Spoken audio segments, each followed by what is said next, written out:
Greetings, everyone. Thank you for joining us for this pre-conference video prior to the OSEP Leadership Virtual Conference. I'm Kristen Reedy from the National Center for Systemic Improvement. I'm co-director. We're going to be doing an interview today with Rory Fitzpatrick, my fellow co-director, and Johnny Collette, who is with the Council of Chief State School Officers, one of NCSI's subcontractors. And Johnny is a coordinator for the CrossState Learning Collaboratives that NCSI is offering to states this year. NCSI is funded by the U.S. Office of Special Education Programs to provide technical assistance to states to help them develop their capacity to develop, implement, and evaluate state systemic improvement plans. And our goal is to help states transform their systems to improve educational and functional outcomes for children with disabilities and their families. So we're going to start today by talking with Rory, and we'll move to Johnny with a number of questions about NCSI's CrossState Learning Collaboratives. So Rory, my first question is for you. I know that we started talking about developing the model for the CrossState Learning Collaboratives when we were conceptualizing the proposal for NCSI. So I'm wondering if you would start our interview by telling us where the idea for CrossState Learning Collaboratives came from, what our purpose is, and give us some background on our idea for making that one of our TA strategies. The idea for the CrossState Learning Collaboratives was really born from user experience. As you know, a number of the staff members on the National Center for Systemic Improvement have worked in a variety of positions at state education agencies, at lead agencies. And some of us in the proposal writing phase had the benefit of this exact kind of model for our work and found it to be tremendously value added because it brought research-based practices to us from experts and gave us that really essential opportunity to talk with and learn from one another about what our shared problems were, what our differences are, and how we're going about solving those problems together.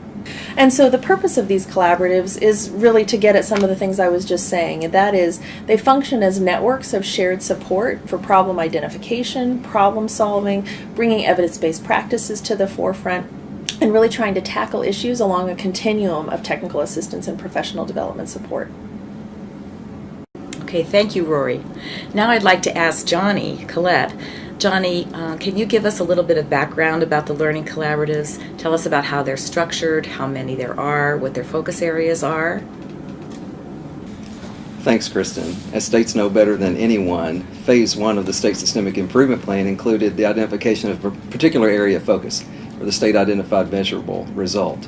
NCSI has organized the CrossState Learning Collaboratives to provide support as you achieve progress toward the goals that you've set. The CrossState Learning Collaboratives are organized then, 5 of them, of the 7 that we've established, 5 are organized around the state-identified measurable result. Those 5 are family outcomes, social-emotional outcomes, language and literacy, math, graduation and post-school outcomes. 2 of the 7 CrossState Learning Collaboratives have a broader focus. Those 2 are results-based accountability and systems alignment. We've been really excited about state participation in the CrossState Learning Collaborative's Technical Assistance Service. We have 42 states that are committed to participating for their Part B programs. 22 states are committed to participating for their Part C programs. But because some states participate in more than one collaborative and a few participate at varying levels, there are actually about 90 state teams who are participating in this service in total.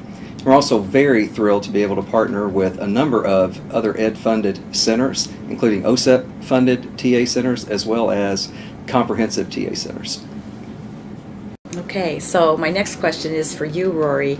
Could you explain what supports are in place to keep the collaboratives active as they move forward? I understand that there's been an initial kickoff meeting with each collaborative, but what's going to happen next?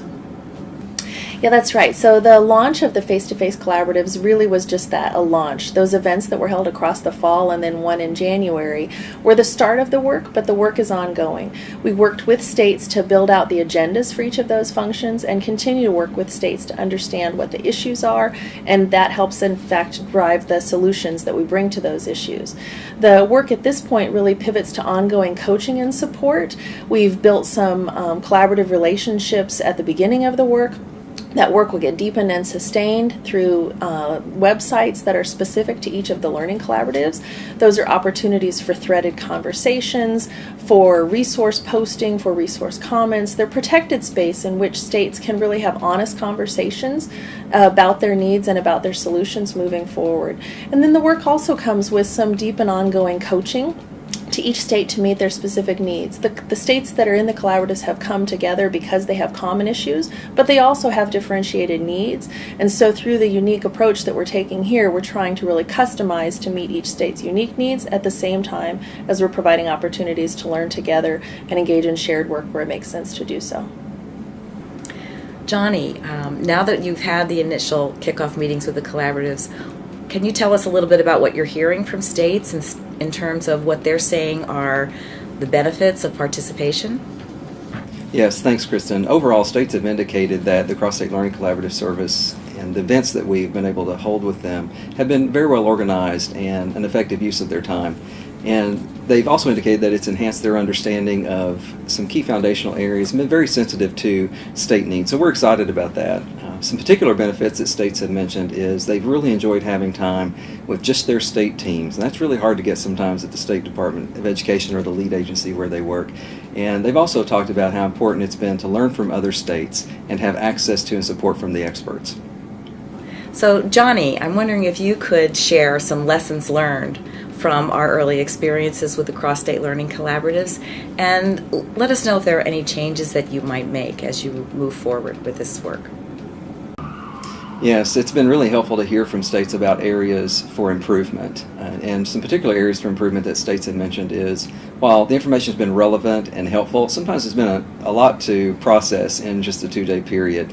And so we're going to work on that and certainly be responsive to those state preferences and needs. We also want to make sure that our communication continues to be clear, that we get information to states as soon as possible in advance of convenings, like agendas and any opportunities to do some pre-work to maybe sort of offset the challenge that we sometimes have with the density of information. So we're excited to be very responsive to that and to provide more opportunities for them to hear from other states and what's working, and to certainly differentiate technical assistance and support based on their state context and their state need and the work that they're moving forward. Thanks very much to both Rory and Johnny. My last question relates to what states who haven't agreed to join a collaborative yet are interested in participation now. Is it too late for them to join? Or if not, what should they do, and who should they contact about it? Thank you. So the gate never closes on the opportunity to join a CrossState Learning Collaborative. Every state through NCSI has an assigned NCSI TA facilitator. An easy next step is just to reach out to your facilitator and say, hey, I think I want to join one of these. Let's have a conversation about that, or here's the one I want to join. And if you're not sure how to get a hold of your TA facilitator, you can reach out to me individually. My cell phone and my email address are available at the NCSI website, and feel free to text, call, or email me at any time. Thank you so much for this opportunity.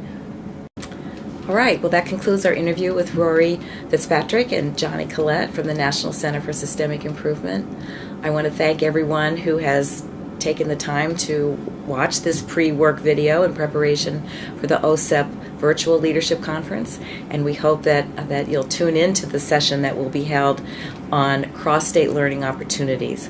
We'll be hearing from a number of we'll be hearing from a number of states about their experiences with different types of learning opportunities across a variety of TA centers.